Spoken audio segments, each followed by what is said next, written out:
as Kenya continues its persistent ban on Ugandan products, which is destroying the entire supply chain as stores are getting filled.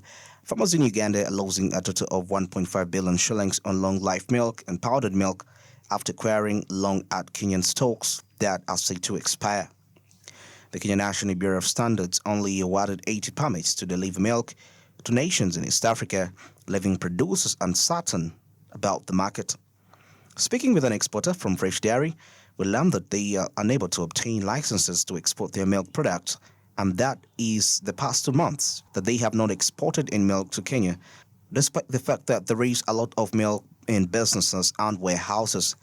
They have 15 billion pounds of long-life milk and powdered milk that is said to expire. Our milk has been certified on the other side by the Kenya National Bureau of Standards. And we have permits from the relevant authorities, KBS, UNBS, so quality is not an issue. We get permits to export our milk products to Kenya. The other day I saw in the papers, they are saying it is only powdered milk. No, even long life.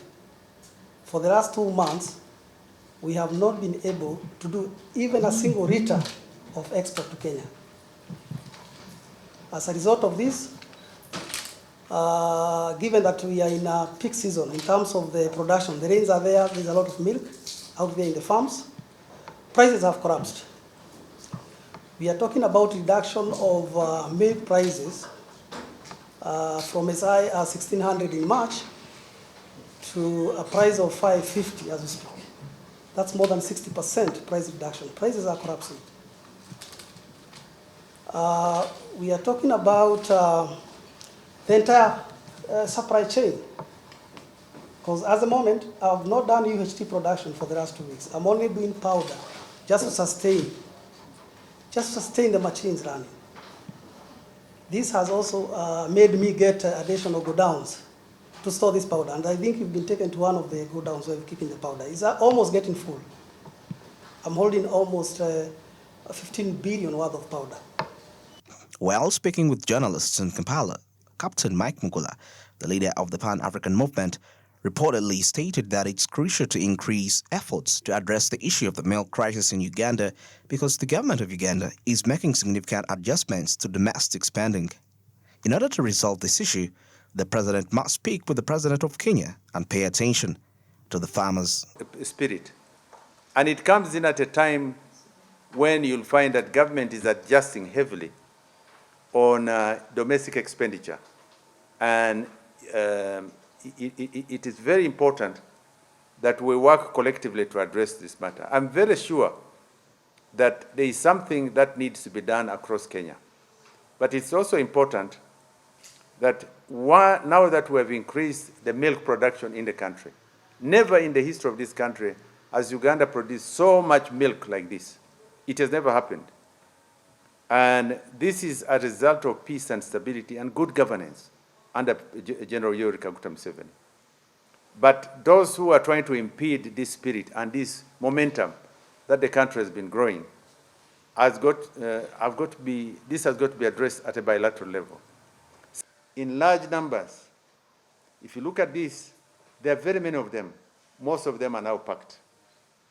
If you look at the chain, the MCCs, or milk collection centers, and bulk collection centers are now suffering heavily. Because now, if you collect milk and the person who is supposed to buy is telling you, hold on, what do you do with that milk? It's a major loss. Now, what has happened is that the supply chain has now been clogged, meaning that the stores of powder milk are now are all full. I think they even opted towards moving towards hiring other stores, warehouses to store milk. But in terms of working capital, they cannot stretch beyond because milk, which is under long life, milk under powder, has also got a shelf life. Now, if you stock for a long period of time and you don't have a market, that milk will expire. It means that the sector will close. If The general manager of Fresh Dairy has made a request to Kenyan authorities to look into the situation because milk transporters to Kenya are still operating and incurring billion-dollar losses every day, which affects both farmers and merchants. You're doing local production, but so insignificant. So in terms of revenue, you're talking about on a daily, 500 million daily. You're talking about the job losses. I have more than 500 employees. 98% of these employees are Ugandans. Okay? What is at stake here? Job losses.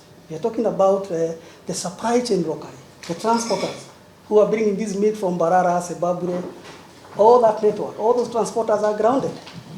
They are all Uganda. Additionally, Fresh Dairy pays 10 billion shillings in taxes to the Uganda Revenue Authority, which helps the economy expand and raises GDP. To ensure that our milk is sold to nations other than Kenya, President Museveni recently reassured Ugandans that they are exploring for an alternate market in Algeria. Andrew Barije, Samuel Chirimunda, Smart 24, Business Today.